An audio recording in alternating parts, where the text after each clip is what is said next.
अस्सलाम वालेकुम dear students, welcome to my YouTube channel MPE math physics explorer. Dear students, जैसा कि हमने प्रीवियस 11th क्लास फिज़िक्स का चैप्टर नंबर 2 काइनेमेटिक्स उसके MCQ सॉल्व किए थे। आज हम चैप्टर नंबर 3 डायनामिक्स के MCQ सॉल्व करने जा रहे हैं। तो फर्स्ट वन हमारे पास MCQ है यहाँ पर, the rate of change of linear momentum of a body is called. कि जो rate of change of linear momentum होता है किसी भी बॉडी का, उसे हम क्या कहते हैं। ऑप्शन हमारे पास हैं linear force, angular force, power या फिर इम्पल्स। तो देखिए हमारे पास फार्मूला है चेंज इन मोमेंटम का, कि हम क्या लिखते हैं। चेंज इन मोमेंटम का मतलब क्या होता है, rate of change in momentum delta P upon T. Delta P हमारे पास चेंज इन मोमेंटम है, इसको हम किस तरह से लिखेंगे, final momentum minus initial momentum divided by T. अब फाइनल मोमेंटम के लिए हमारे पास फार्मूला क्या होगा कि मास तो सेम ही रहेगा और वेलोसिटी क्या हो जाएगी, फाइनल हो जाएगी। तो हम क्या रखेंगे यहाँ पे एम वी एफ। इसी तरह इनिशियल मोमेंटम के लिए हम क्या रखेंगे, mass into initial velocity divided by T. अब आपको पता है मास दोनों टर्म्स के अंदर आ रहा है, तो इसीलिए हम क्या करेंगे, मास को कॉमन ले लेंगे। बाकी क्या बचा हमारे पास, v f minus v i upon t. देखें v f minus v i ये किसके बराबर होता है, चेंज इन वेलोसिटी के। तो हम लिख सकते हैं यहाँ पर m into delta v upon T.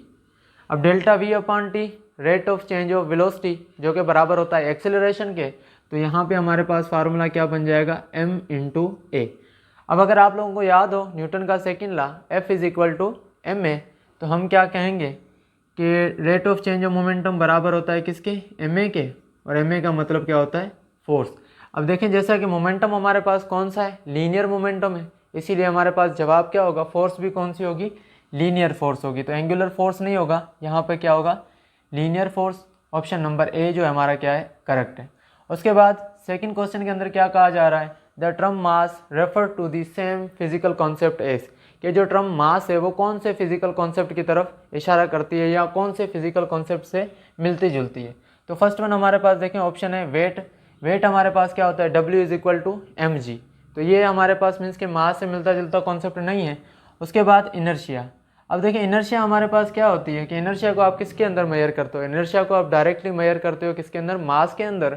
जैसा कि हम कहते हैं इनर्शिया क्या होता है कि वो प्रॉपर्टी ऑफ अ मैटर जो कि क्या करती है, किसी भी मीन्स के जो सब्सटेंस है उसकी स्टेट के अंदर जो चेंज आता है उसे रेजिस्ट करती है।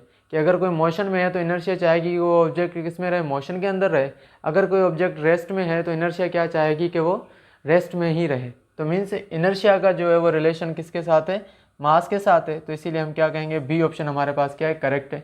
सी हमारे पास है फोर्स। फोर्स बराबर होता है आपको पता है एम ए के, तो ये भी सेम कॉन्सेप्ट नहीं होगा।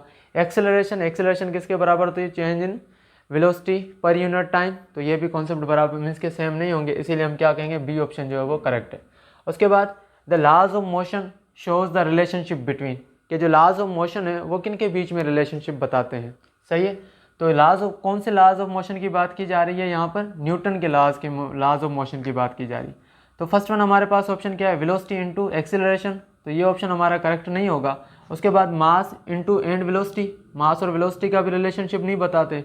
सी मास एंड एक्सेलरेशन, ये भी रिलेशनशिप नहीं बताते। तो मीन्स हमारा डी ऑप्शन जो है वो क्या होगा, करेक्ट होगा, एफ एंड एक्सेलरेशन। ठीक है, फोर्स एंड एक्सेलरेशन के न्यूटन के जो लॉज हैं, थ्री लॉज जो हैं, first law of motion, second law of motion और थर्ड लॉ ऑफ मोशन, ये किनका रिलेशनशिप बताते हैं, फोर्स और एक्सेलरेशन का रिलेशनशिप बताते हैं।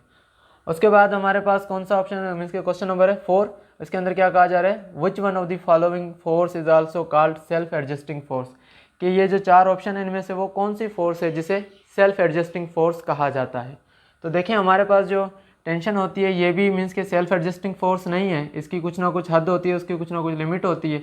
वेट हमारे पास किसके बराबर होता है, एम जी के, तो ये खुद को एडजस्ट नहीं कर सकता। थ्रस्ट जो है वो भी एक किस्म की फोर्स होती है, ठीक है, लेकिन ये भी खुद को जो है एडजस्ट नहीं कर सकती। मीन्स हमारे पास ऑप्शन कौन सा रह गया, फर्स्ट सेल्फ एडजस्टिंग फोर्स किसको कहा जाता है, फ्रिक्शनल फोर्स को। अब देखें मिसाल के तौर पे यहाँ पे देखें ये ग्राउंड है, अब इसके ऊपर आपने क्या रखा हुआ है, ब्लॉक रखा हुआ है। तो आप यहाँ पर क्या कर रहे हो, फोर्स अप्लाई कर रहे हो। फर्स्ट फॉर सपोज आपने 2 न्यूटन की फोर्स अप्लाई की, तो अपोजिट डायरेक्शन में क्या होगी, फ्रिक्शनल फोर्स होगी, वो कितनी बनेगी, 2 न्यूटन बनेगी। अगर आपने फोर्स को बढ़ा दिया, 5 न्यूटन कर दिया, तो अपोजिट डायरेक्शन में फ्रिक्शनल फोर्स कितनी बनेगी, 5 न्यूटन बनेगी। अब सपोज कर लेते हैं कि 5 न्यूटन हमारे पास क्या एक मैक्सिमम फ्रैक्शन है, ठीक है। जैसे आप कहते हो लिमिटिंग फ्रैक्शन, कि वो वैल्यू जहाँ तक जो है वो फ्रैक्शन क्या करती है, किसी भी ऑब्जेक्ट की जो स्टेट है उसे क्या करती है, मेंटेन रखती है। अब जैसे आप 1 न्यूटन की फोर्स इसके अंदर ऐड करोगे तो यहाँ पे फोर्स कितनी बन गई, 6 न्यूटन। अब लिमिटिंग फ्रैक्शन हमारे पास 5 न्यूटन थी, मीन्स के वो हद जहाँ पर किसी भी ब्लॉक को जो है वो फ्रैक्शन की वजह से वो क्या हो सकता था, अपनी स्टेट को मेंटेन रख सकता था। अब क्या होगा, 1 न्यूटन आपने फोर्स बढ़ा दी तो यहाँ पर क्या होगा, ये मीन्स के अब जो ब्लॉक है वो मूव करना स्टार्ट कर देगा।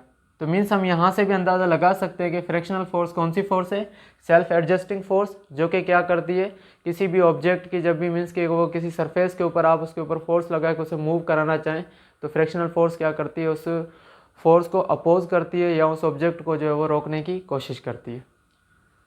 उसके बाद क्वेश्चन नंबर 5 है हमारे पास, the motion of a rocket in the space is according to the law of conservation of, कि जो मोशन होती है किसकी, रॉकेट की स्पेस के अंदर, वो कौन से लॉ को जो है वो लॉ ऑफ कंजर्वेशन ऑफ के मुताबिक होती है। फर्स्ट वन हमारे पास क्या है, एनर्जी।